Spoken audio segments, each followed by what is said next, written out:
This is Crit Grin.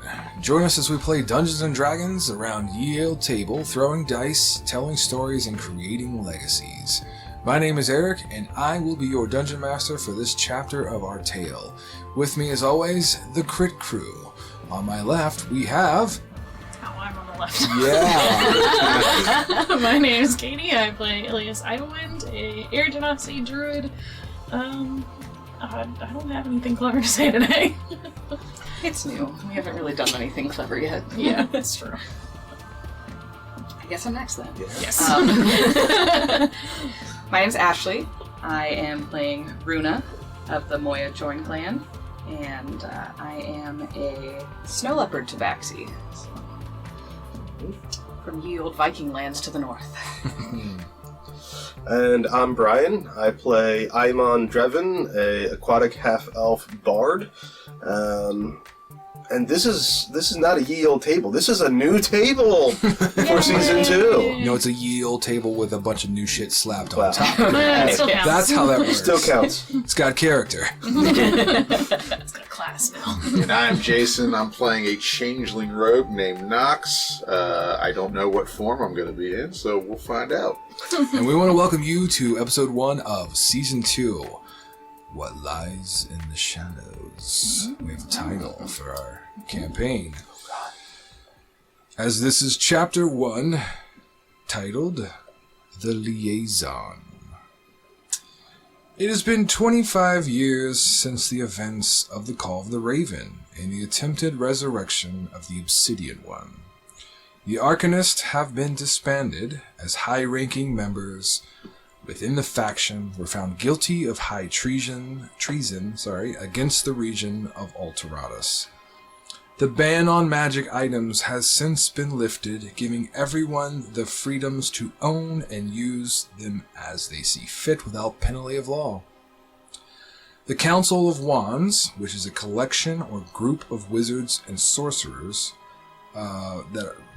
wizards or sorcerers professors over the schools of magic, has been placed under investigation as some of its members were found to be sympathizers to the Call of the Raven's leader and headmaster of the schools of magic, Tarmakos Greyroy.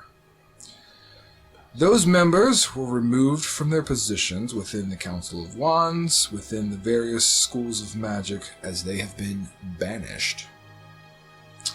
The Royal Syndicate has also gone through major changes, as well as new seats have been added in the Syndicate from various new regions of Solaris.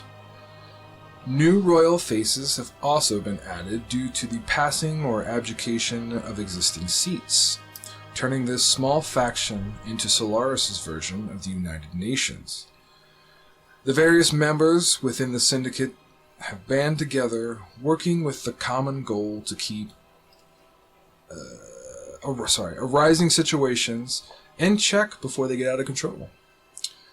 Years since the events of the Raven Cult have been peaceful and prosperous, but peace and prosperity are not always permanent. You see, a situation has come to the attention of the Royal Syndicate. It seems a strong manipulation of arcane energies from various arcane ley lines located under the continent of Stygian has been detected by the Syndicate's most trusted arcane advisor. While occasional spikes in the various ley lines are not completely uncommon, consistent surges and ripples is a cause for concern. With this being said, the Royal Syndicate has decided to send a small delegation over to the continent of Stygian to investigate the surges or ripples that appear to be happening somewhere in the northern region, near or under the kingdom of Tyrdal. As we begin this new chapter of our tale, we find the 3 selected delegates on board a Royal Syndicate sailing ship named the Royal Gambit. As they are sailing into Merchant's Landing, a bustling port town off the Iron Coast on the east side of the continent of Stygian. Those 3 individuals will be the 3 of you. Ilias, Runa, and Imon. Yes. Before you, in front of my Game Master's screen or DM screen there, you should see a wooden ship. That's going to be kind of what you would be sailing on. That would be the representation of the Royal Gambit. Keep that in mind. Like the little dragon, dragon head in the front. The sun is fading over the horizon as the sailors all move over the deck of the ship, taking care of various tasks needed to secure and dock the Royal Gambit. The clattering sound of wooden gangplanks echo onto the docks of the Merchant's Landing. Making your way topside from your quarters below deck, you feel the salty ocean breeze brush against your cheeks and other parts of exposed skin or fur. As you look out to see the port town of Merchant's Landing, various glows of soft light from street lamps and windows of various buildings provide the soft illumination needed to navigate the streets as the day has ended and night is just beginning. I ask the 3 of you, what would you all like to do? Well, what were our orders? So the 3 of you would have, if I remember correctly, in your background one-shot, received some sort of letter. Mm-hmm. I'm pretty sure the only one who kind of understands what the letter would be Miss Ashley or Runa, because I kind of elaborated. So you all received the same letter, and basically what it is that they thanked you for your service and things that you did for the Royal Syndicate. Being kind of incidental, not necessarily intentional or part of their, organization or planning or whatever. And they offered you essentially a job to travel here, represent the Royal Syndicate, do basically what was in the intro, do a little investigation, snoop around a little bit, kind of communicate to and from. So you're essentially working for them, or have decided to take this on to kind of help. And mostly because everything that was kind of stated before, it seems important. I mean, there's some sort of crazy magic effect on the ley lines that could affect everyone or the entire planet of Solaris. So, you kind of felt this as an opportunity. Probably Imon more to make some money. Mm-hmm. Ilias maybe more to put a little prestige under his belt, being part of the Sky Guard? Yeah. Yeah. And as far as Runa goes, it's more, we kind of discussed that in the one shot, which I encourage each and every one of you watching and listening, check those out, kind of to expand and kind of get the experience, essentially. Mm-hmm. You've all traveled on the Royal Syndicate ship, the Royal Gambit, as stated before, and you were told that you were going to meet an operative. I'm going to have each one of you roll a d20, just for funsies.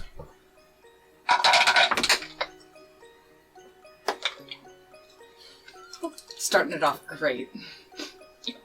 Mm-hmm. 4. 1. 17.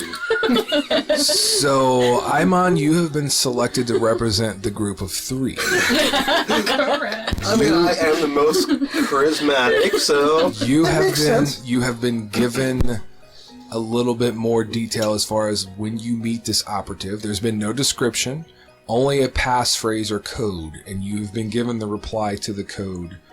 The reply is going to be, "The crown of the Syndicate guides us." And you're the only one that knows that, unless you would have shared that with anyone. That's up to you. Okay. So whenever you meet this person and they give you a unique kind of question or a phrase, that you think would coincide with this answer? Oh, lovely. Mhm. I don't you even don't know know. what the phrase I don't is. even know what the phrase is. Shit. So you've gathered your belongings, everything that you have purchased, acquired. You're basically ready to disembark the Royal Gambit onto the docks of Merchant's Landing. The scene has been set as it is, as the sun is fading. You see many people on the docks. What would the three of you like to do? Well, let's head off, and we'll start going through the individuals that are standing on the dock.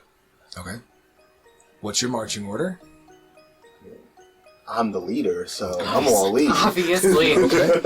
So Imon takes his gear and things and heads down the gangplank first. Who follows?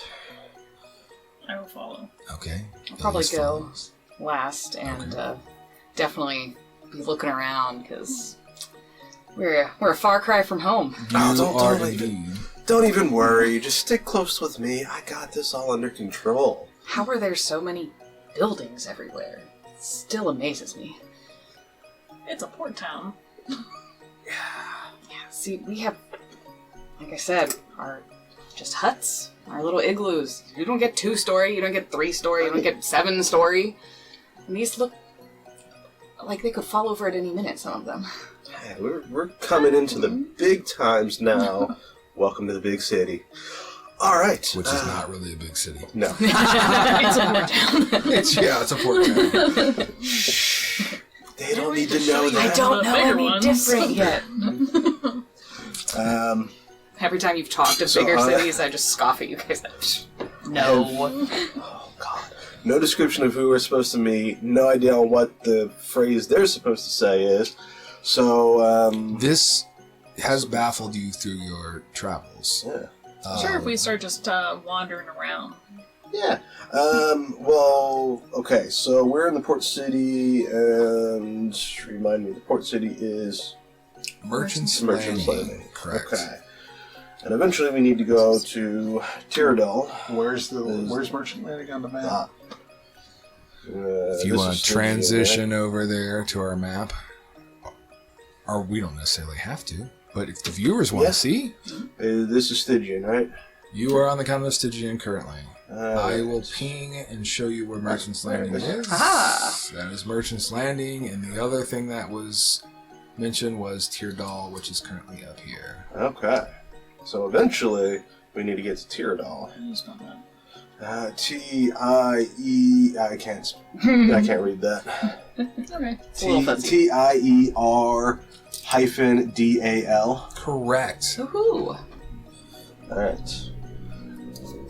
So, which is, of course, for those listening, to the northeast of where we're currently at, about, I don't know, not that far, honestly. A couple, I don't know, probably 40, 50, 100 miles, give or take. Something like that. Give or take. So not too far. But, Alright, so. We have to find somebody. They're going to say something weird to us. And we have to respond with a code word. We have no idea who this person looks like. Code phrase. Code phrase. Word, phrase. It's Same okay. thing. And we have no idea who this person looks like or what they're even supposed to say to us. Alright. I know you've been worrying about this the whole journey, but if they know who to look for to say this praise to, I mean, how many tabaxis in, like, winter garb are they going to be able to pass in this port town? As one passes you. No, I'm just kidding. Like a whole group walks by. Right? Hey, what's up? Uncle Moon, what are you doing We here? come here for summer. Yeah. Well then.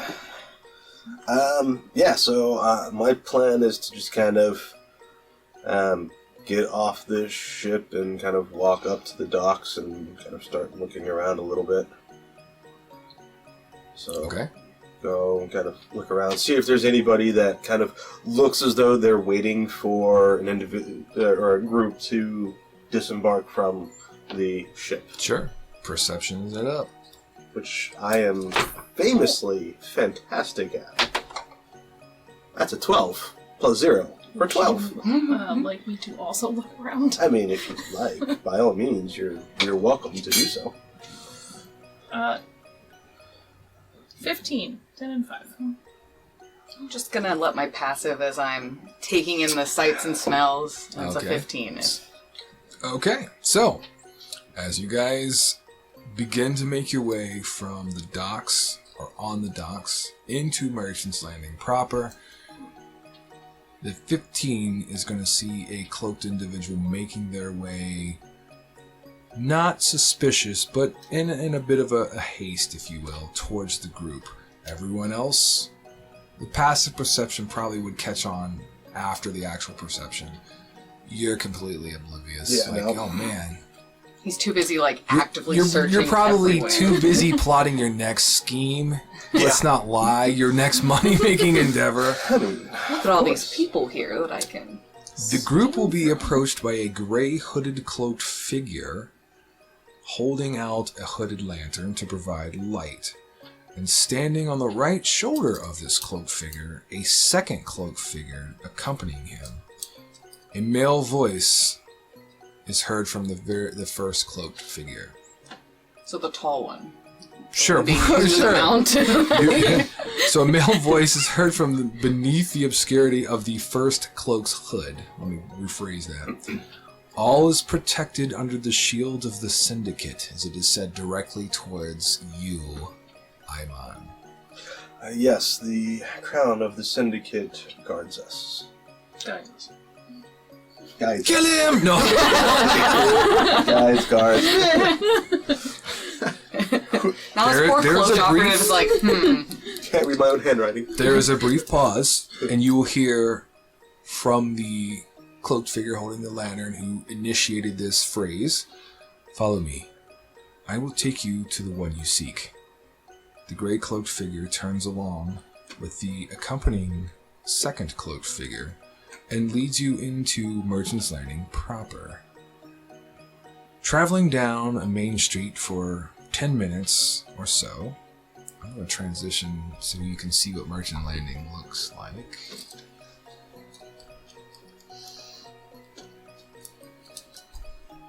I don't own any tokens with vision on this scene. Oh, I will fix that problem.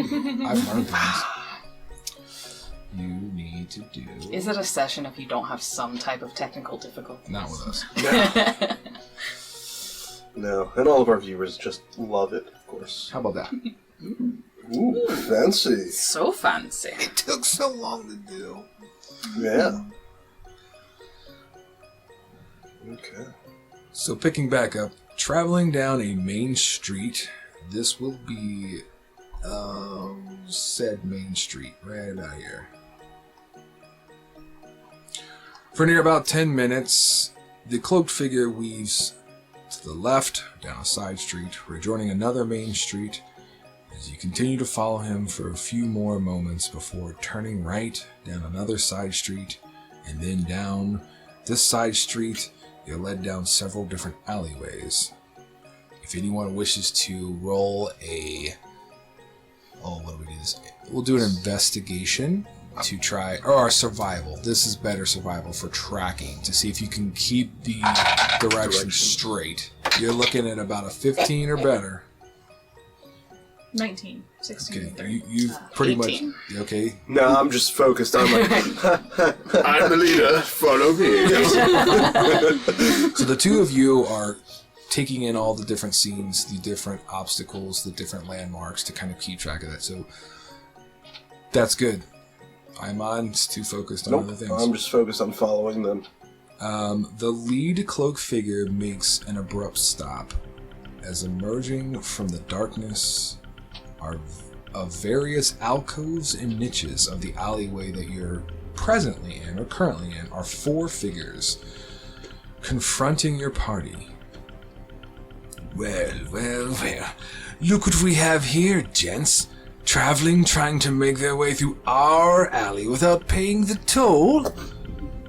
Your guide in the gray cloak moves to his side towards his weapon as the lead thug outdraws him, putting his rapier to his throat. I wouldn't do that if I was you. Now, we don't want to spill blood on our alley.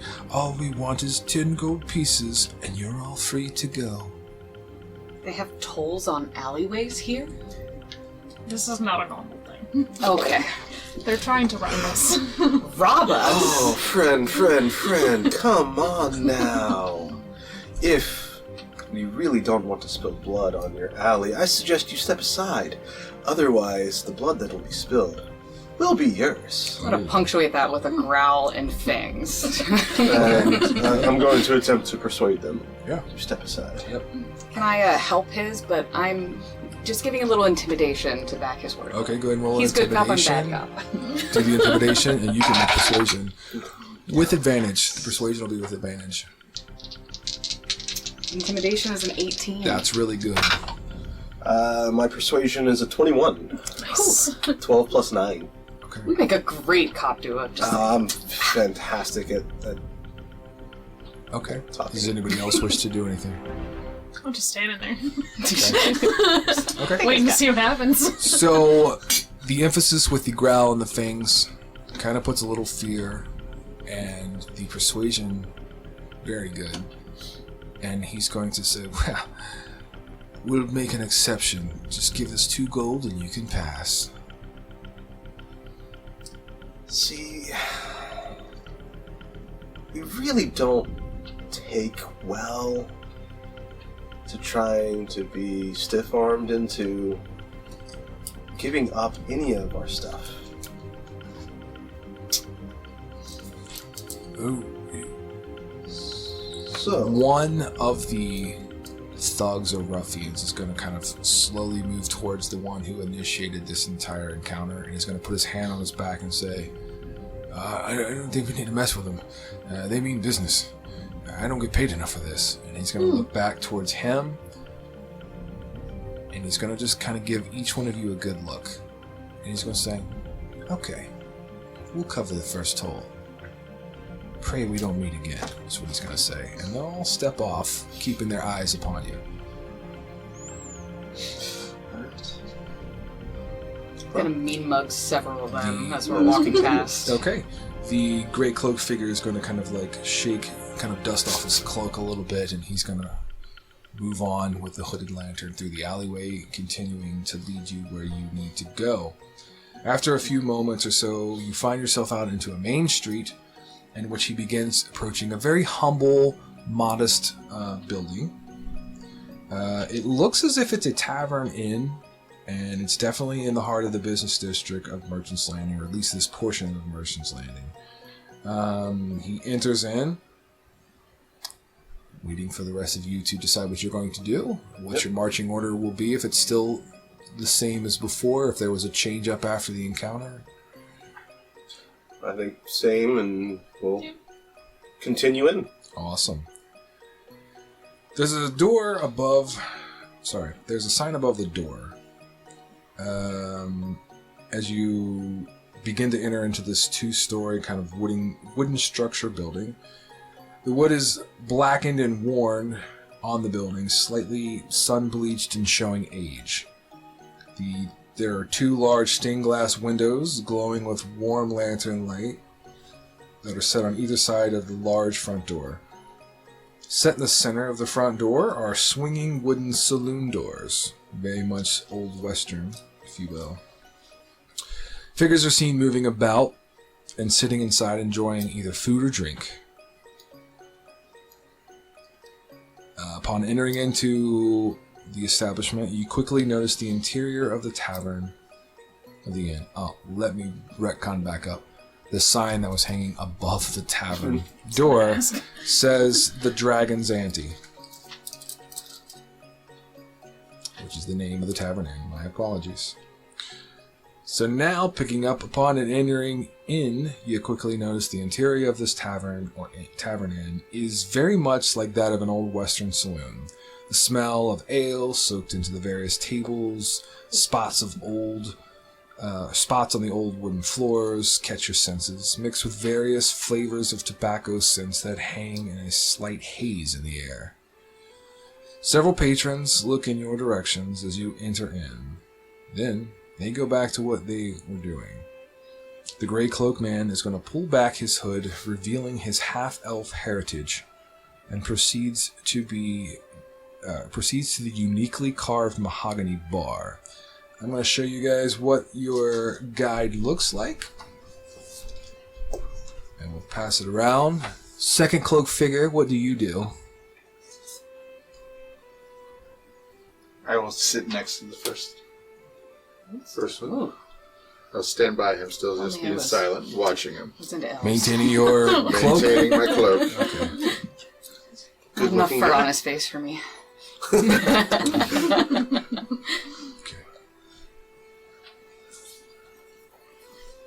So, as stated before, I don't know if you guys caught that, the second cloak figure is going to go ahead and say what the second cloak figure does. Be still standing there, just maintaining his cloak on, watching everybody.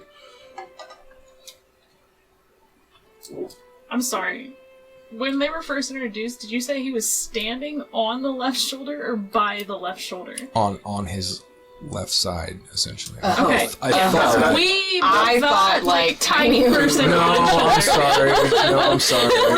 Then I was like, oh, he I'm must not sorry. do those. And now Yeah. he is those. And I'm No, sorry. he a He fairy would have been on the left shapeshifter? side, left shoulder side of that cloak figure. He's a Thanks for medium-sized clarifying, character. Katie. Yeah. Yep. Okay, so picking back up behind the bar that was approached by the gray-cloaked man, or half-elf man now, as he's revealed himself, is a very tall male figure, somewhat around 7 to 7.5 feet tall. Gray skin with very large bulbous nose, mostly red in color.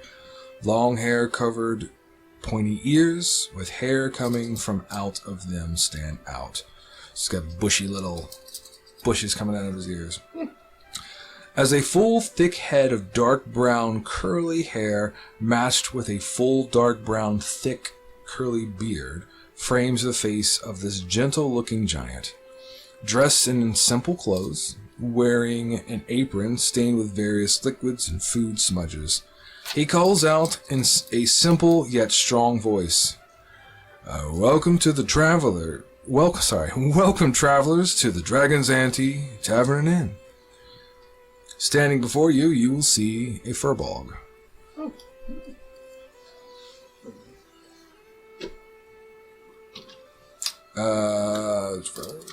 So, you will hear the half-elf male as he says, Cranan.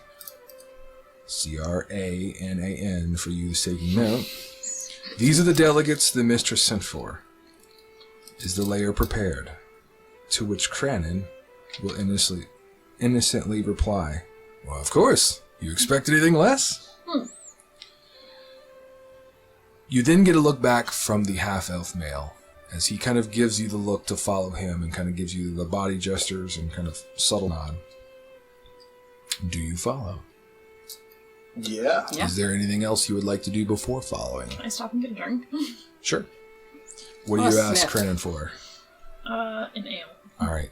So as everyone begins to move, you quickly walk up, tap the bar, and say, give me an ale. And he's like, on it. Prepares an ales for you and doesn't charge you. Oh, Nice. oh. I will leave a gold on the counter anyway. He will take it then. You will now be led to a set of stairs. Pay attention to my background behind me. Set of stairs off to the right of the bar. Climbing to the steps to a balcony walkway that overlooks the tavern floor proper. Walking to the center of this walkway, you stop at a door. The door is opened. As the door is opened, you will see before you a 15-foot by 15-foot room, revealed with a dark wooden table in the center of the room. There are 5 chairs set around said table, 2 to each side and 1 at the table's head. A single small window is set across from the room's entry door at the opposite end of the table. Mounted above and to each side of this small window are the heads of a red, green, and black dragon as ivy grows from the top of the window, draping over the dragon's heads. Dark woodworkings, posts and beams mixed with white plaster walls with scattered patches of stone showing set the decor of this room. There are 2 lanterns hanging on either side of the small stained glass window. They are hung by hempen rope, providing this room's light source. As you all kind of stare and examine the lanterns closely, you notice that inside are 2 beautiful female fairies that have made their homes inside these spacious lanterns. The doors are closed, the door is closed, leaving you all in the room. Up to your own devices. What would you like to do? So to confirm, the 2 hooded individuals are in with us as well. One hooded individual, which would be that. Yes. The half-elf male has stepped out. He was the one closing the door. My apologies. Okay. I wasn't sure if he was closing it outside or inside. No, he's going to leave the room and close the door. I'm sorry. Okay. I'm just so excited for season 2.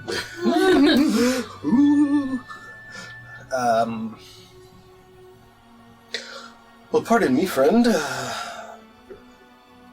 Who are you? As I look to the hooded individual. I'm going to help be your guide on this continent. I'll take off my hood. You will see human male, black goatee, pulled back black ponytail. I'm actually pretty impressed. I'm surprised you didn't get killed in the alleyway. Most people that come to this continent for the first time, you're all very green. This continent will kill you if you are not on your toes. This is nothing compared to the glacier wastes. This one, you need to act like you've been somewhere before. And I'm going to put my hood back up. Uh-huh. And what shall we call you? I'll take my hood back off. And now I'm an elf. It's a neat party trick. Nice trick. You can call me Can many all things. humans do that with their faces? The voice will go. The voice will go from gruffy to that softer and elfish, stereotypical elfish, talk. Can you do an orc? An orc? I don't know if my talents are that good. And I'll put my hood back up. Pull it down again, be an orc. And I'm an orc. I can be many things. Oh, I'm loving Again, this. when you are on this continent, you will follow my lead, or you will die. See me curb a little of my enthusiasm, and like I did in my one-shot, sickle, alright, I got this, don't worry. I'm The prepared. Syndicate does not tread lightly when they have us out on missions. And I'll revert to, you'll see me turn into just like a white, amorphous face. This looks very much like the photo behind you. You have to be able to adapt on this continent. You need to follow. If you do not listen, you will die. The Syndicate, whatever we need to do for them, that is what we're going to do, and we will stick to our mission while we are here. I'd like everyone at this point to give me a nature check. Runa, you're going to be at disadvantage on this one. You're pretty isolated in the north. Just a wee bit. On top of my glacier. Did you roll 1? I rolled 2 ones. Just emphasis. Just an emphasis. We are following this path. Yes. 18 total for me. 16 plus 2. 15 and 6 for 21. 21 will hit it. You know that this person is a changeling. 18, you still think it's a party trick or magic. Mm-hmm. It could be an item, it could be anything like that that's doing it. But Ilias, you've encountered a few of these that have crashed in the shallows before, and you've encountered them. So Can't decide with these nat ones if I'm just like, oh, this is par for the course. Or like, he is a god among men. Could be either. It could be either. We'll see. After a little jovial conversation, kind of getting to know each other maybe a little bit here and there, the handle to the room's door turns squeaking slightly as the door creaks softly open. Stepping into the room, a human woman in her late 40s, perhaps even early 50s, with intricately long braided hair, brown in color with streaks of silvery gray throughout. Woven into the intricately braided hair is a purple ribbon as a purple and white lily rests in the top of her braided tail. Compassionate, warm, and intelligent light green eyes each of you see as she smiles. Entering into the room, she closes the door behind her. The woman moves towards the head seat of the table as her beautiful dark blue robe with pure white collar and silver accents flow gracefully. On behalf of the Royal Syndicate, I welcome you all, my apologies. My name is Archmage Syndra Ashcreek, Arcane Advisor for the Syndicate. I will be your liaison for this investigation, and I have been authorized to help you in any way possible. As the Archmage takes her seat, she's going to look to her left, as if waiting for introductions. At this point, I will now show you, from Season 1, the aged version of Syndra, as she has now become the head advisor for the Royal Syndicate.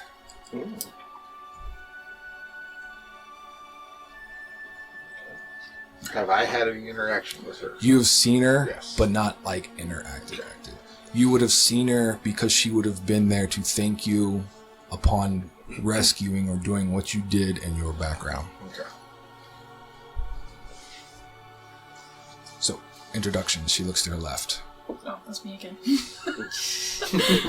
My name is Ilias Idlewind. Hello. Hello, Elias. I'm Syndra, as stated before. It's good to meet you. Nice to meet you. I'm Runa. Runa, it's good to meet you. Aimon. Can you say that again? Aimon. I- Aimon Dreven. I'm on Trevor. Okay, good to meet you. We've had words before. Yeah. And I'll revert to the Claudio personality. Okay. Now, with all of the pleasantries out of the way, let us get to the reason that you are all here. An abnormal amount of arcane tremors and fluctuations have been detected in the ley lines through the northern region of Stygian throughout the Twisted Timbers, leading to the city of Tyrdal. I would like each one of you to give me a, let's call it a wisdom, just a raw wisdom. 10 or better, you understand what ley lines are. Currently, we have those in the glacial north, so 14, 11, and 3. Good. 3, 4, -1. You remind me of someone. 8, 6, and 2. Okay. So, Ilias and Runa understand what the ley lines are. The two of you do not, so factor that into your roleplay questions, etc., etc., as she continues on.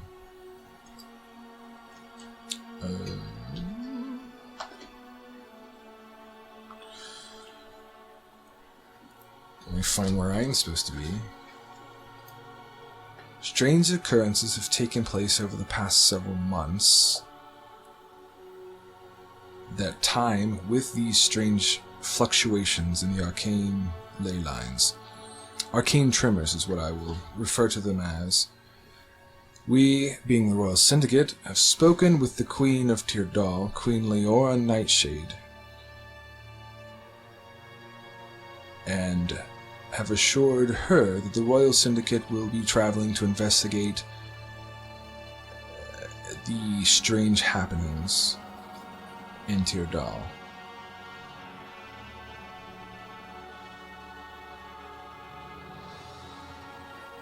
Trying to figure out what you will get. What you're gonna get.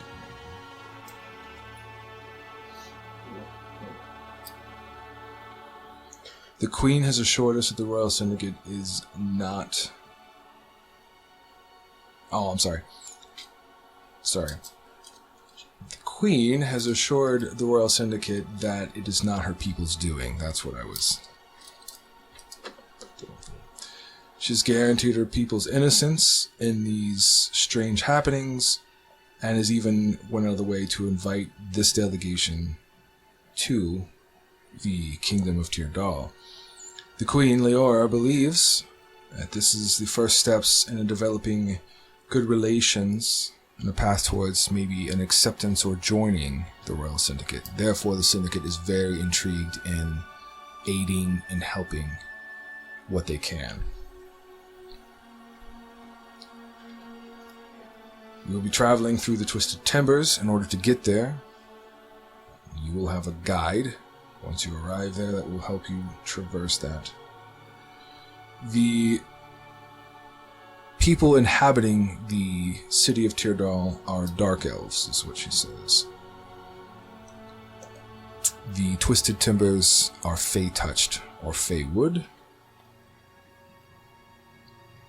And the delegation being yourselves will have 10 days or a solid week to investigate and discover what you can and report back with your findings before proceeding to any further steps.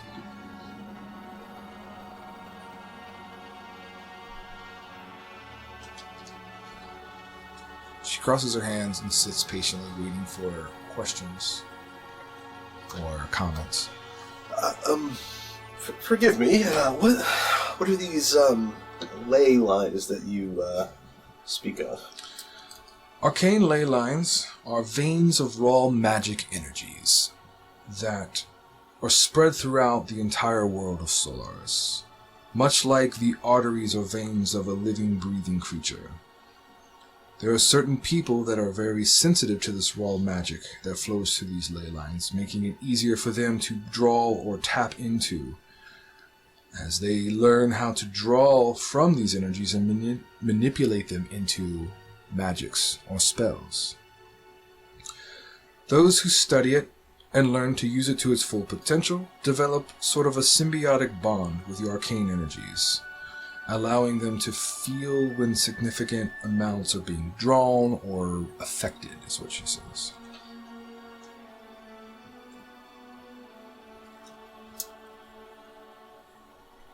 So we believe that some individual or group of individuals up in Tyrdal is tapping into it potentially and causing these disturbances. That is correct. What kind of disturbances? Besides, you said strange occurrences that were coinciding. She's going to say that while it's not an exact science, to determine what causes the type of fluctuations and disturbances is hard to tell.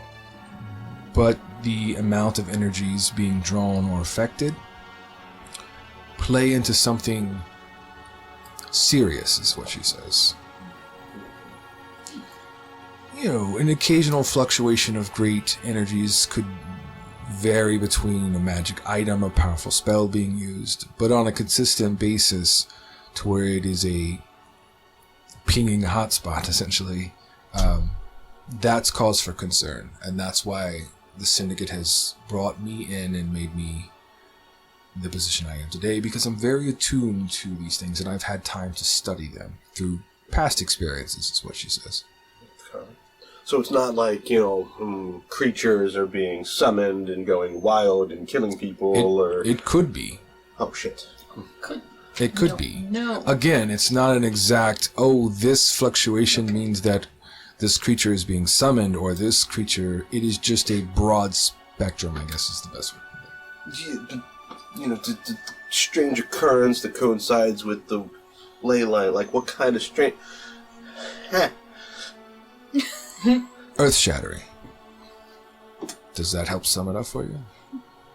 Not really, but that's okay. The amount of energy being pulled and drawn on a consistent basis shows that something large and dangerous is being done. Does that help? Okay. More, yeah. That clearer? Yes. I'll ask her, does this have anything to do with our dealings, the syndicate's dealings in the South sometime back that I was involved with? Or any connections? We're still looking into that. We're not ruling that out, I'll be prepared. but we're not saying that that is the reason. I'll be prepared.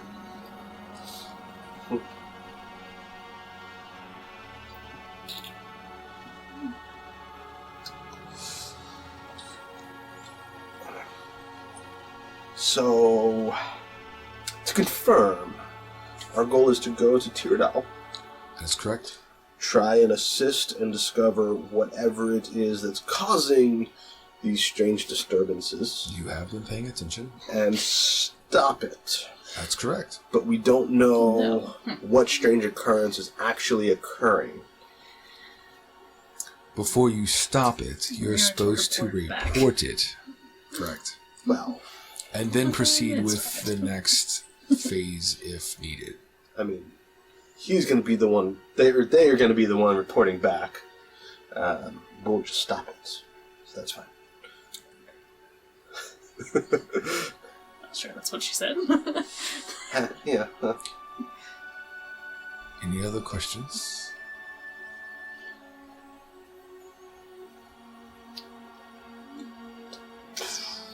Why us?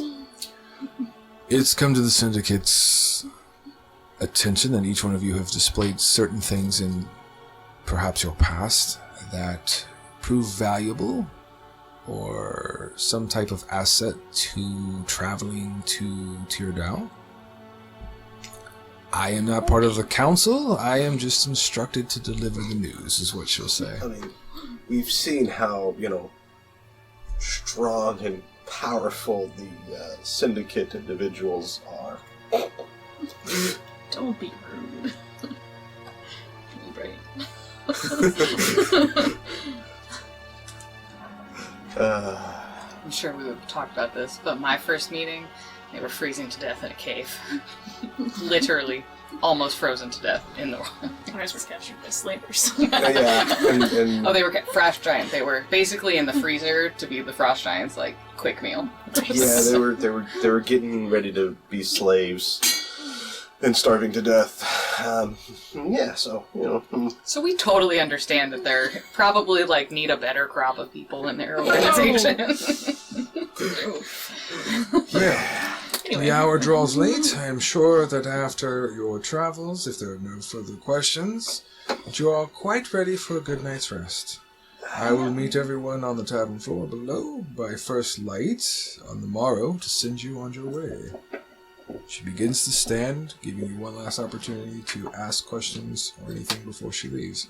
do you by chance have some sort of item or object that could help hone in on the disturbances caused or causing by the ley lines? Unfortunately, I am not, or I do not have any items that you're requesting. I use Your my innate abilities, of abilities course. to do so. If any of you use magic, perhaps you should start listening and attuning to your spells. Perhaps you will start feeling said bonds with the ley lines. There's not a drop of magic in my blood. Not one. Nothing. If you are a person of nature, perhaps it would become easier, is what she says. I have a small chance. I can't use magic, but I can smell magic. As I said, the hour is late, and she will begin to stand, and she turns towards the exit. As she opens the door to take her leave, the half-elf male approaches her. Cinder places her hand on his right shoulder. Traynor, show our guests to their rooms so that they may rest up for the morrow's travels.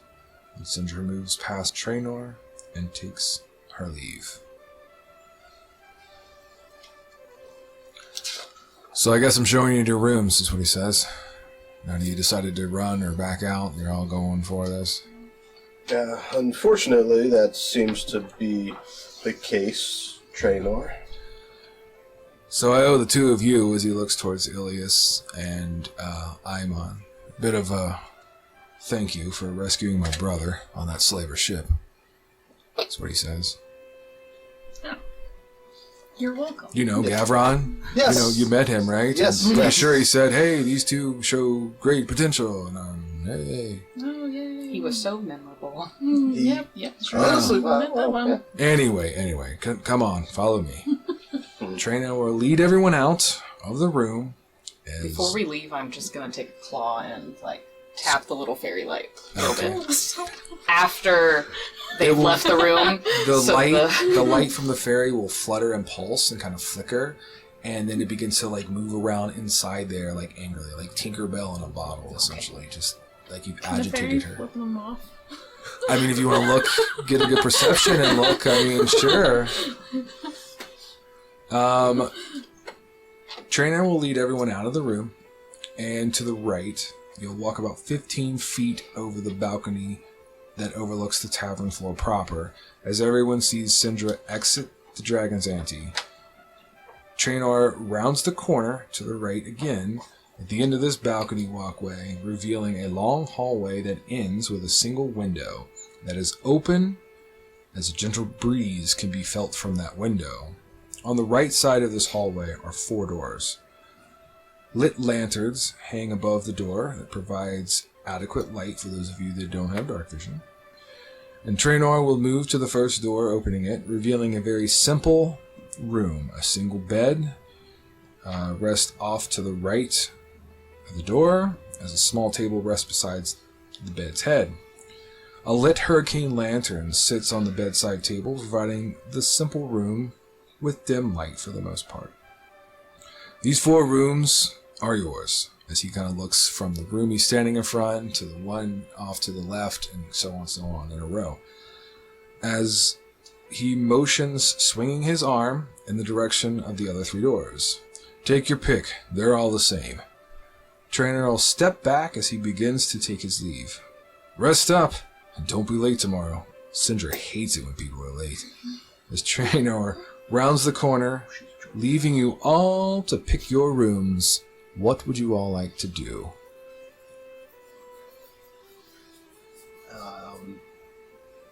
Yeah, I'll just go ahead and go into the First one. first one. Okay, that's room number 1.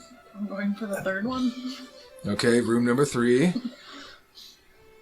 I'll go 2. Okay, and you're defaulted by 4. Yeah. Perfect. So, you close the doors behind you. As stated before, it's very simple. What do each one of you wish to do? As the night is officially here, but still very young. I'm gonna just kind of put some of my stuff down and then head downstairs to have a drink. But I'm gonna stop by Ilias's room first before I head down. Okay. Go ahead and throw me a perception as you're kind of putting your things down and stuff. That rolled like wildly crazy. Perception is a 15. That's excellent. So you plop down some of your supplies by the bed. You notice there's something strange about the bed frame. As you look, everything is carved out of wood except for one steel-looking pole or rod that's holding up, at the foot of the bed, one of the corners. It's definitely out of place. I'm gonna go take a look at that. Sure. It's kind of interesting and has 2 what looks like stallions, kind of rearing up on either end of this kind of metal pole. It looks definitely out of place, but it looks like someone propped it up to hold the bed up, essentially. Lovely. Whatever. Do you want to investigate further, or you're like, no, never mind? I mean, it's just being used to hold the bed up. Sure. Okay. Then you head to Ilias, correct? Huh? You're going to head to Ilias? Yeah. Okay. In room number 2, we have... Room number 3, 2, me. 2, Yeah. yeah.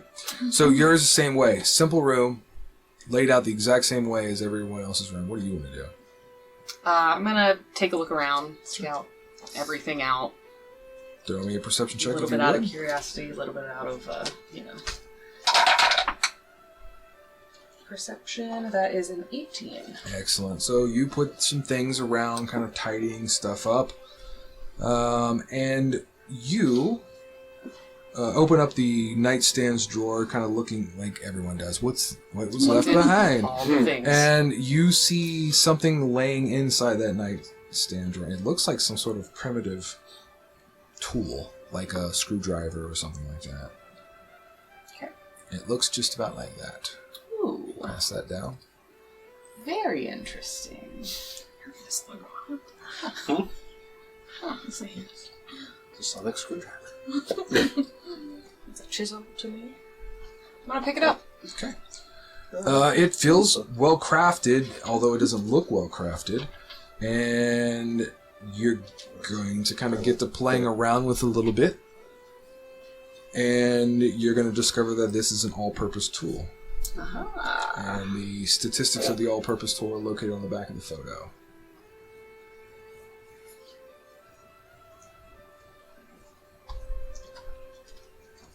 Oh, artificer things. Ilias, we'll move to you. You're in room number 3. Go ahead and tell me what you're going to be doing. I'm also going to drop my stuff off bed. Okay. And look around. Go ahead and give me a perception check. 18. Okay. I like these rolls. Looking around, you get to trying to adjust the furniture the way you want it, position it how you feel safest and things like that. And when you do, you see this what looks like a giant iron ball of yarn kind of come tumbling out of beneath or from the Not gonna lie, the cat side of me is like nightstand or bedside table. Please think of me. It when you looks about like this. Okay. You pick it up, Yes, I'm going to pick it up. and you have acquired the iron bands of Belaro. And the statistics on what it does are in the back of the card. Okay, I'll definitely keep that. And there's a knock at your door as a dog barks from down in the tower. Hello? Ilias, you got a second? Yeah, sure. Then I'll open the door. Standing before you is your associate, we'll go with for now. Sup? Hey, you don't think that, the syndicate heard when we were discussing about the, possibility of me taking that Reverend egg? Do you? I don't think that dude was close enough. But, What, do you think they're trying to, send us on a suicide mission or something? I mean, Trainer doesn't seem to be very friendly, so... Maybe that's just his personality. Or lack thereof. or lack thereof. Nah, you're probably fine, man. I feel like they would have done something earlier. And next time, don't delay so much when, I have a terrible idea. I feel like that's a good point to delay. Could have made a lot of money. It's not all about money. Though I do like me some money. How's your room? I got this weird ball of yarn. You take a quick glance and her bed looks great. There's no iron pole holding up her bed. My bed's broken. I got some weird iron thing holding it up. You should steal it. Hmm. After you sleep in it. I'm going down and getting a drink. Okay, have fun. Yeah. As we go to Knox. Yes. You enter into your room, very familiar with the accommodations provided by the Royal Syndicate. This feels like home away from home for you. Yep. What would you like to do, or what are you doing? I need to... As it's Dark Elves where we're heading, correct? That's what was mentioned. Mm-hmm. I'm going to change into the Quentin persona that I told you about. Yep. I'm going to put some fine garb on. I need to go shopping real quick for some elven clothing. Okay. So you will do that. And go ahead and throw me a perception check as you're kind of checking the room out. You know the Syndicate likes to leave little trinkets and baubles. Trinkets. They do. This is their kind of MO. An advantage or not? Yeah, because you're pretty familiar with them. 17. Okay. You look around and you really don't notice anything until you look at the hurricane lamp on your nightstand. And you get a pretty good close look and you see there's some sort of emblem or something that's kind of out of place, kind of pressed or attached to the lantern. And what it is a weird looking spider motif or design. I do not have a picture of this, but I will pass along what it is, what it does. All right. As you will take a look at that. And we flash to Aimon as you head down to the tap room to have a drink. You will see that there are several servers working the floor. There's a few people in here. It doesn't appear to be constantly busy or currently busy.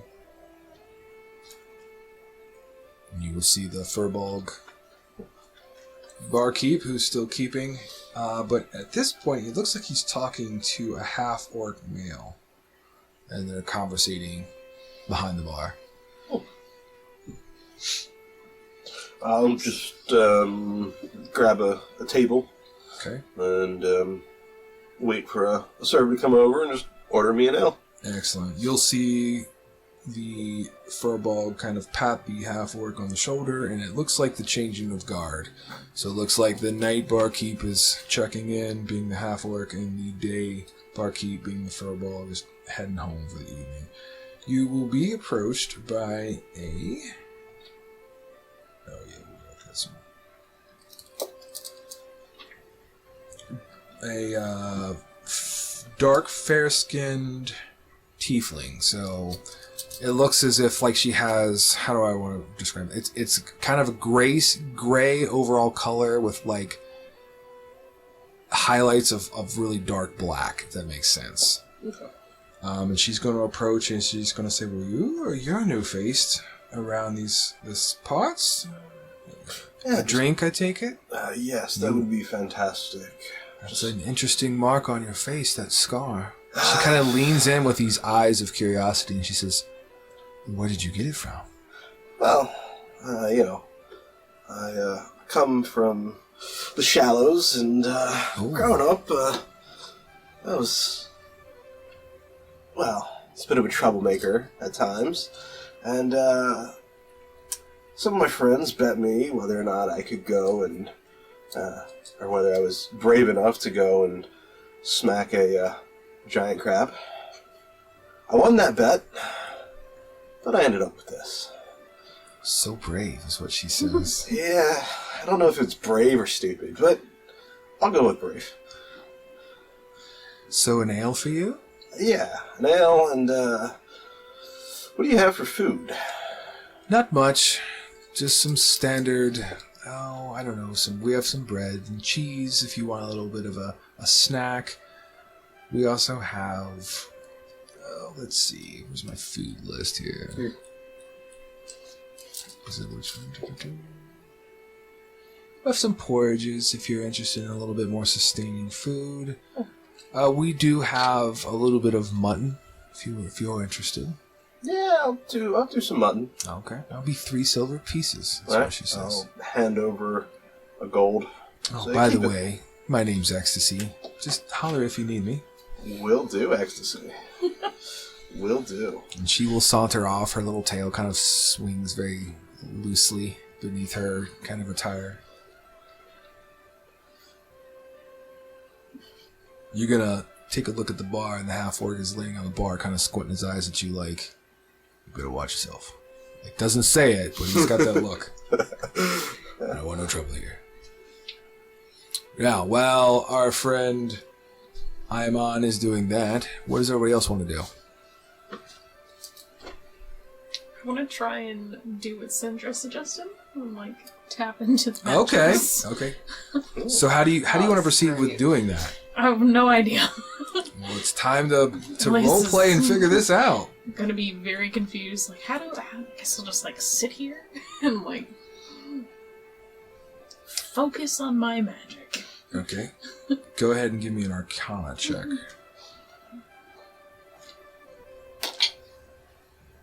17 and 4 for 21. Okay.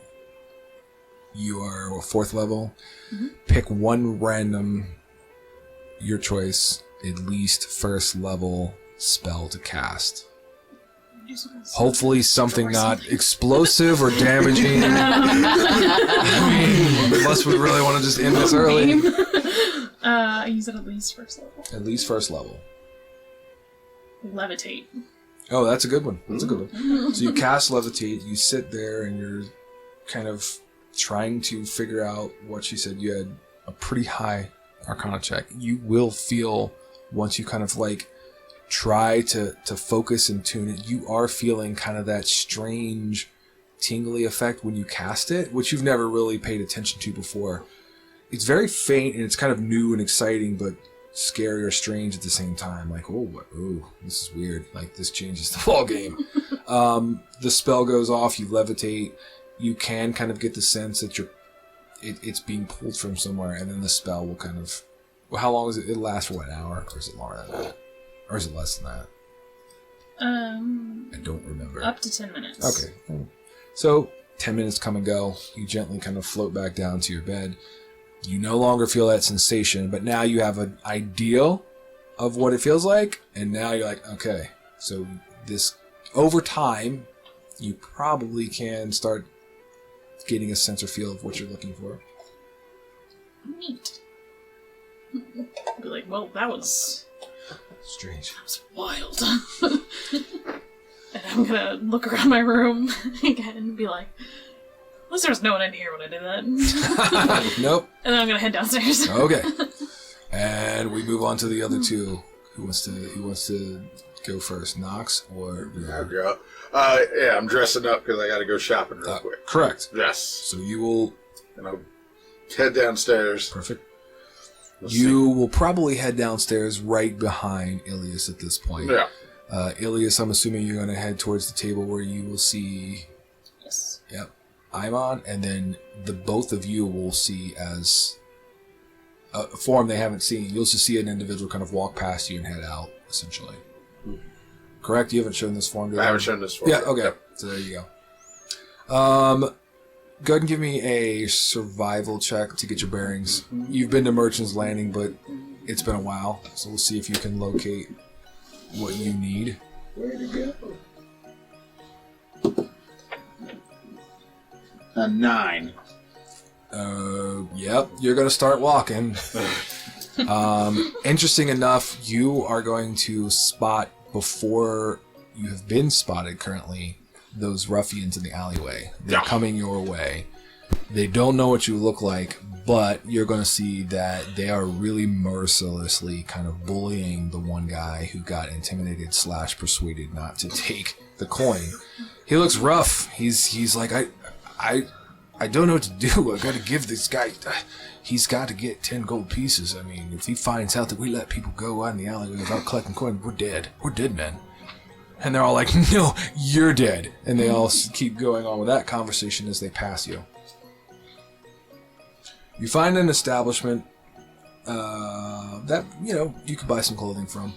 All right. You pop in there. We'll say that it'll be a half-elf running the establishment.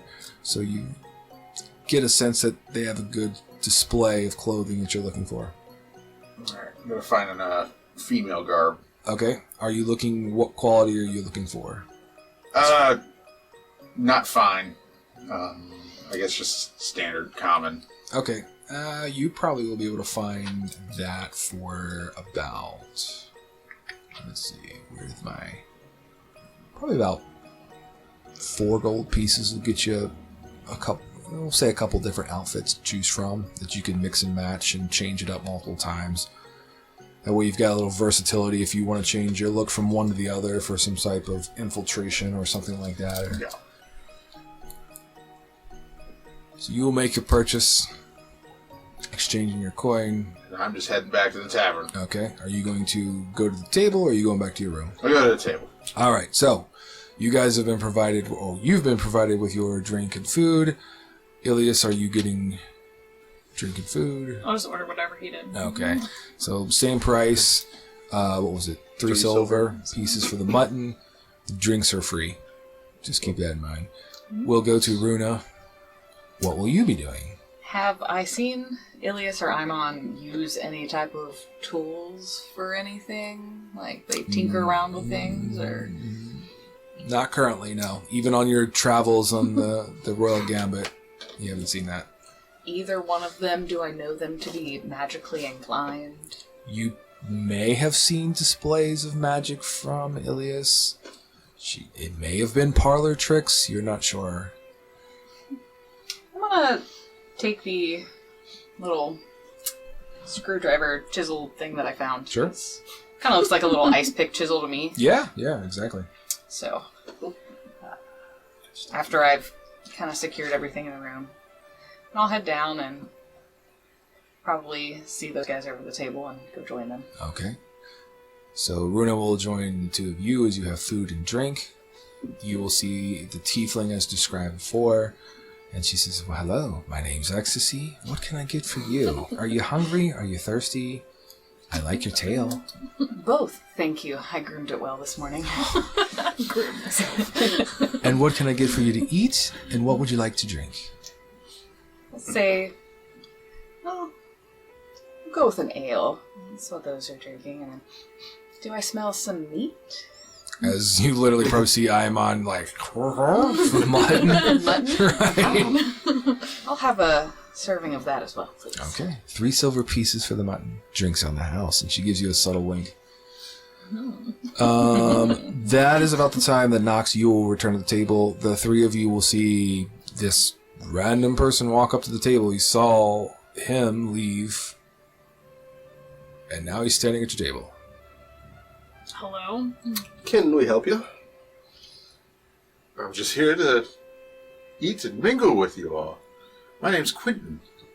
Quentin, Do shape changers change their shape as well? you mean scent? Scent. Yes.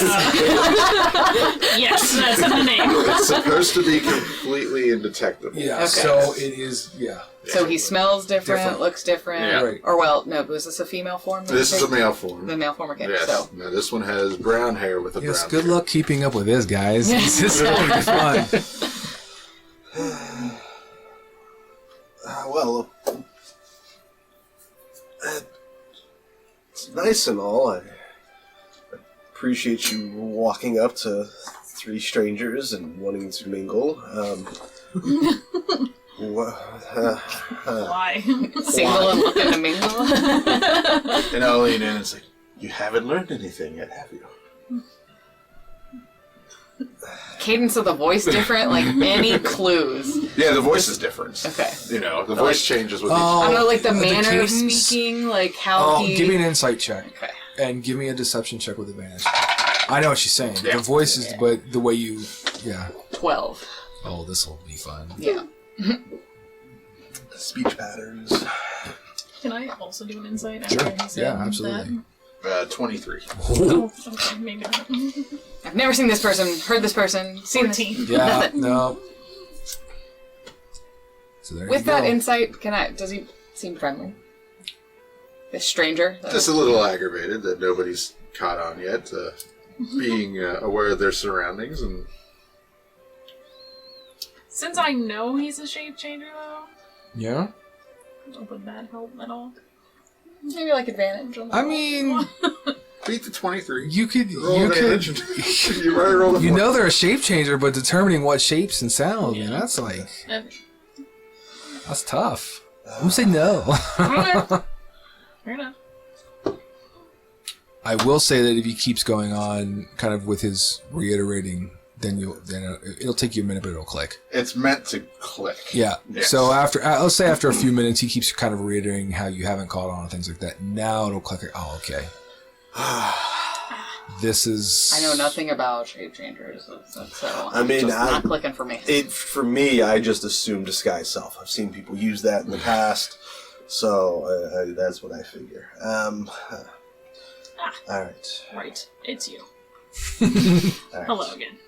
And Friend, you really need to give us a generalized way of addressing you. Let's just say, start the conversation with opportunity knocks. And then I will That's clever. and I will blink. That's clever. As I blink, my eyes will change from the green color to green pupils to all white, and then back to green. Excellent. I feel like now I'll catch on. I'll be like, oh, okay. Here's I your see food. Here's your drink. Thanks, Stop Ecstasy. pestering the guest knocks. I was gonna say, she puts her hands on your shoulder like, do you want your usual? Yes. So at this time, pleasantries are had, or conversations are had, not pleasantries per se, but conversations are had. Everyone is fed and watered or drinking. The night goes on. I don't know how late you want to extend your evening. You all begin to kind of catch on and start learning a little bit more, diving into each other, because you're going to be traveling, you're going to be working with each other. Is there anything at this point that you want to share amongst the group that they may not know? Like anything?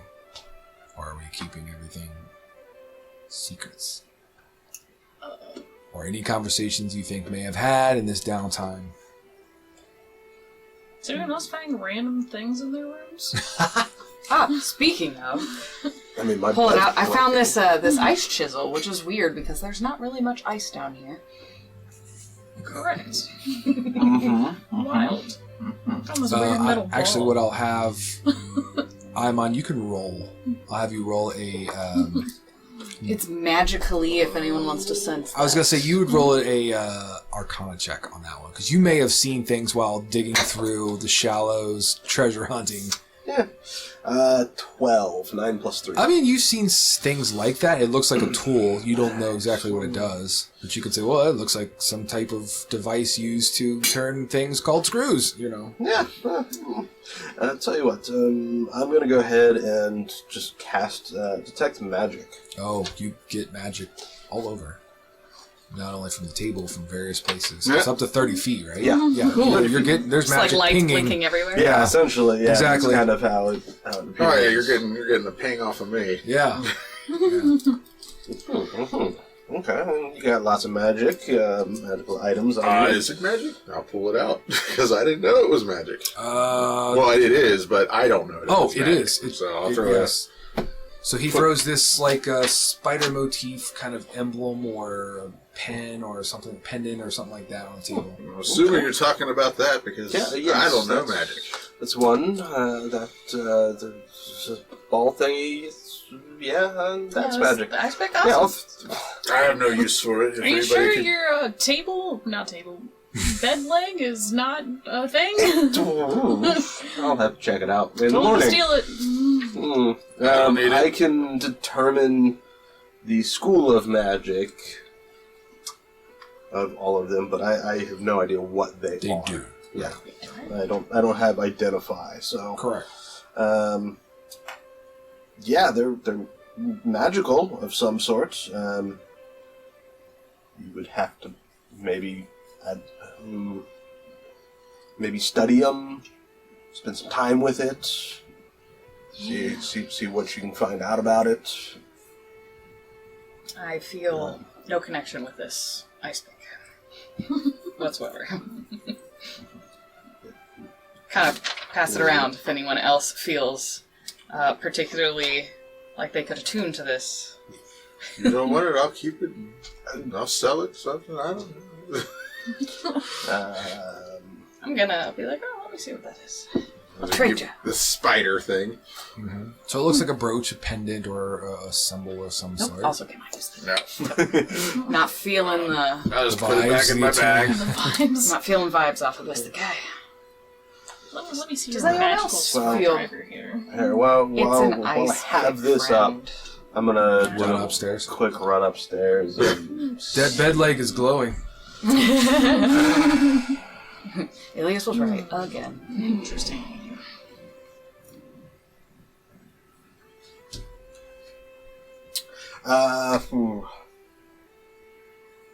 I'm going to pull it out. I'm going to then use a torch to. Everyone hear gadunk from upstairs. I'm going to use a torch to prop the bed back up. Okay. Okay, a gadunk in the Like, Shit.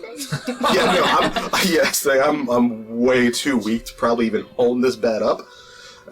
So it's like I'm just kind of pushing the torch under and. Oh, give me an acrobatics.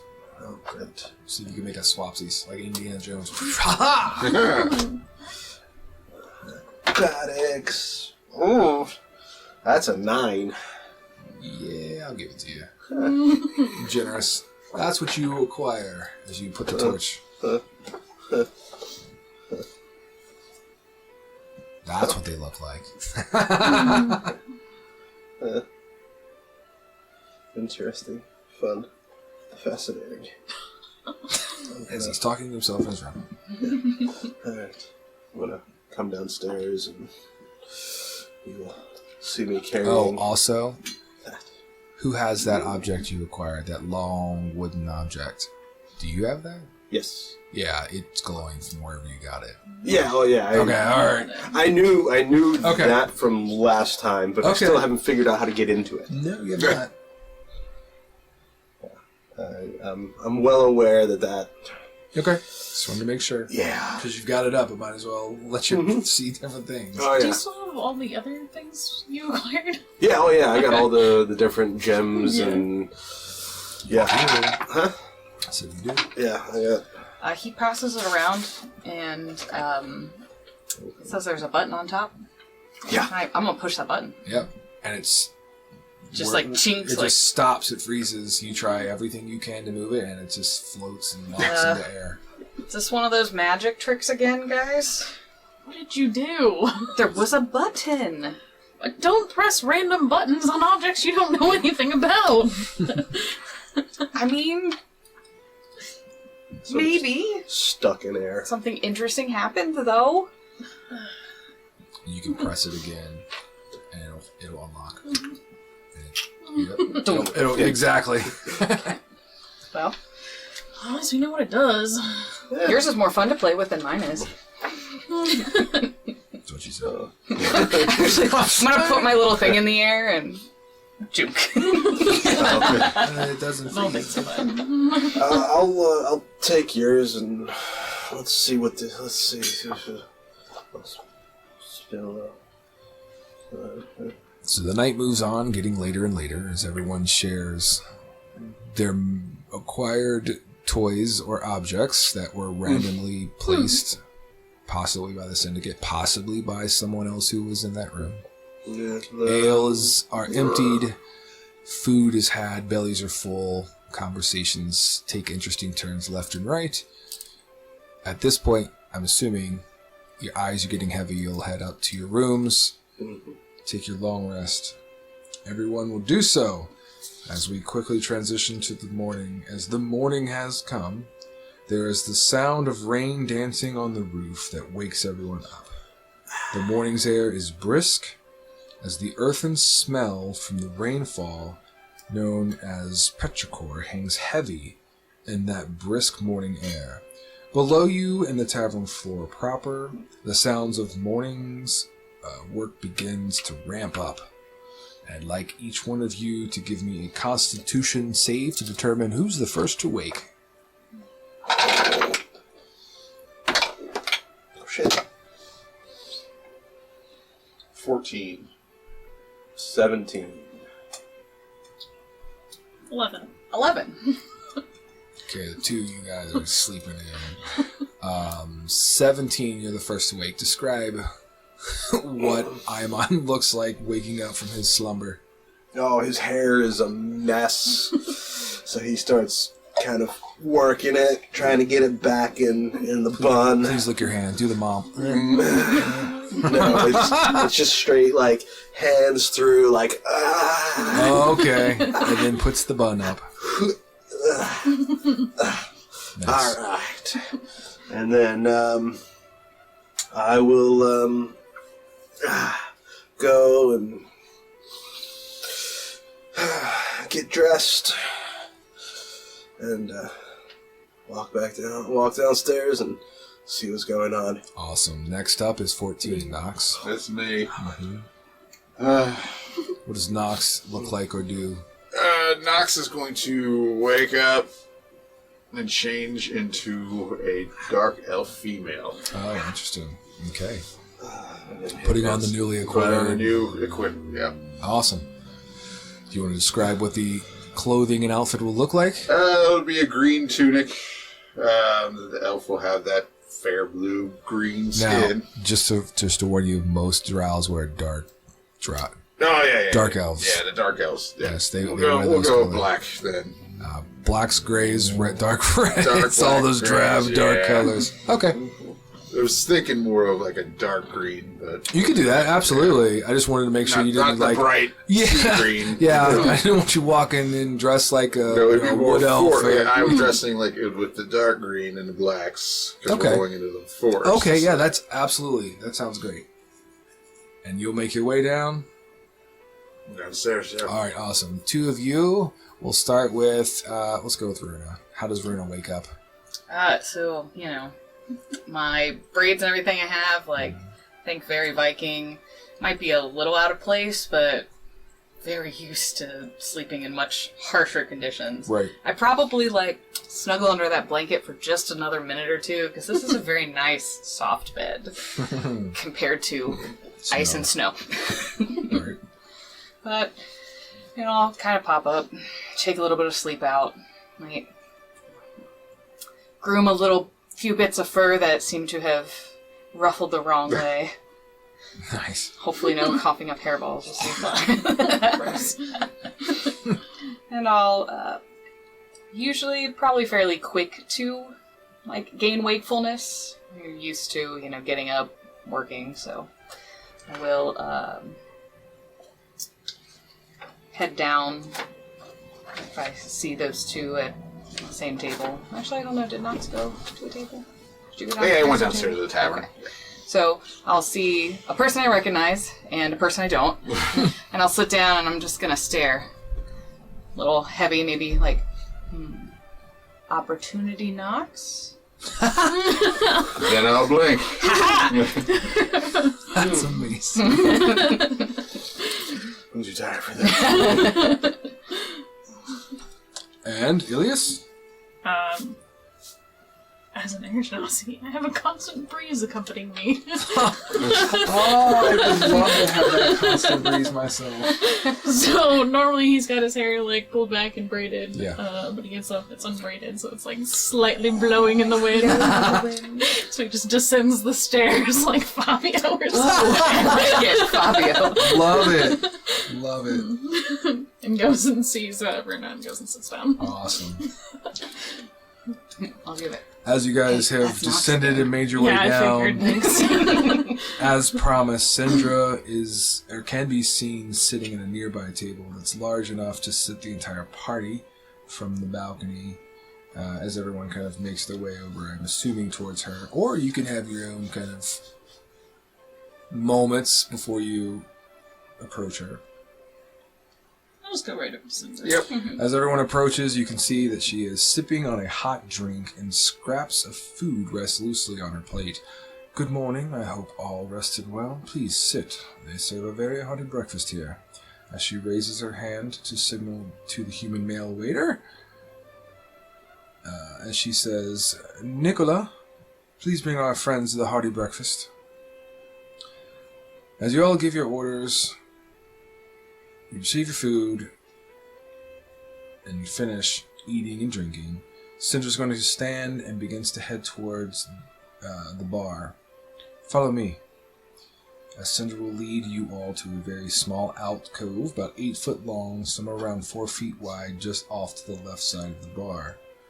As Cinder reaches the dead-end wooden wall of this alcove, she will take her finger and she will trace out a type of symbol or sigil. The wall will magically fold back, revealing a stone set of spiral stairs leading below the tavern proper.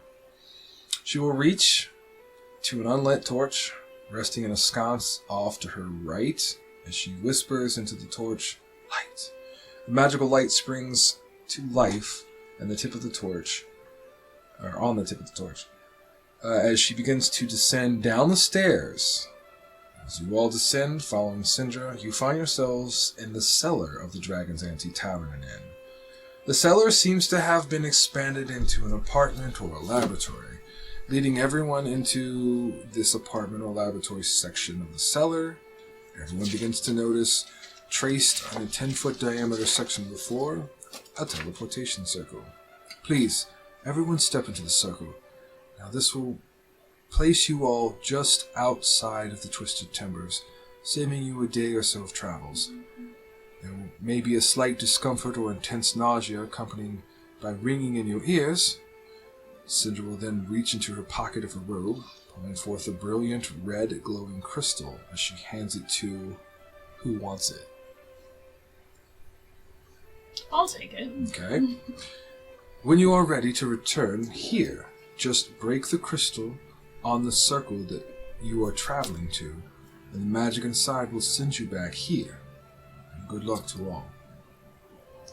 As she begins speaking these words to cast the spell, the runes begin to glow on the floor, as the strange sensation, as she described earlier, waves over each of you. Please give me a Constitution saving throw, please. As your stomach begins to turn inside out.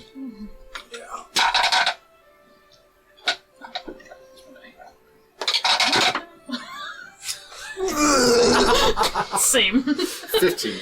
21. Good. You're good? 3. Nope. 4. Yep. Okay. One. Ion and Ilias literally like hold her, yeah. As with a flash and a subtle popping sound, you're off. And that concludes this chapter of our tale. We encourage you all to tune in every Friday to hear and see what happens next. Thank you for following Season 2 of Creating Grin.